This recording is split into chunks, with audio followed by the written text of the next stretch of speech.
পাকিস্তানের বিপক্ষে প্রথম টি-20তে ভালো শুরুর পরেও 202 রানের লক্ষ্যে চাপা পড়ে বাংলাদেশ দল। একের পর এক ফিল্ডিং মিস, রানআউটের সুযোগ পেয়েও হাতছাড়া করা। সংযুক্ত আরব আমিরাতের বিপক্ষে সিরিজ হারের পর পাকিস্তানের বিপক্ষে সিরিজ দিয়ে নতুন করে শুরু করতে চাওয়া বাংলাদেশ দল আরও একবার হোঁচট খেল। দারুণ ব্যাটিং উইকেটেও ব্যাটারদের ব্যর্থতায় ম্যাচ হারতে হলো 37 রানের ব্যবধানে। এমন হারের পর নিজের প্রতিক্রিয়া জানিয়েছেন অধিনায়ক লিটন দাস। সহজ স্বীকারোক্তি হিসেবে তিনি জানিয়েছেন, ম্যাচ জুড়ে ভালো ব্যাটিং, বোলিং এবং ফিল্ডিং করতে না পারার হতাশার কথা। দ্বিতীয় টি-20তে শক্তিশালী হয়ে ফিরে আসার প্রত্যয় ব্যক্ত করে ম্যাচ শেষে প্রেজেন্টেশন সেরেমনিতে লিটন জানালেন, পুরো ম্যাচে আমরা ভালো ব্যাটিং করতে পারিনি, বল করতে পারিনি, ফিল্ডিংও করতে পারিনি। আমি কোনো কিছু সম্পর্কে বলতে চাই না। আমাদের শক্তিশালী হয়ে ফিরে আসতে হবে।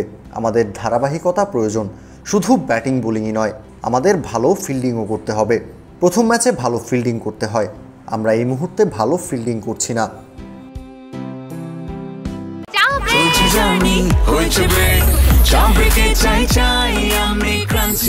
যে কোনো চা ব্রেকে বিস ক্লাব ড্রাই কেক, চায়ের সাথে আয়েশ। একদিন বিরতি দিয়ে দ্বিতীয় টি-20র জন্য আবারও লড়তে হবে বাংলাদেশ দলকে। 3 বিভাগেই ভালো করতে না পারা বাংলাদেশ দল ভুলগুলো শুধরাতে সুযোগ পাবে একদিনের প্র্যাকটিস সেশন।